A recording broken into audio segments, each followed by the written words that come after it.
Eu queria te contar que o mundo é tão grande, tão maior do que os seus medos que parecem gigantes. Eu queria te contar das estradas que eu não sei os nomes, da cor do céu, das pessoas anônimas e seus sorrisos. Queria te contar quanta bondade existe no mundo.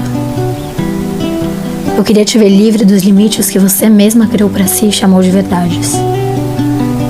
São tantas as casas bonitas, luzes encantadoras, histórias, sabores e sentimentos pelo caminho.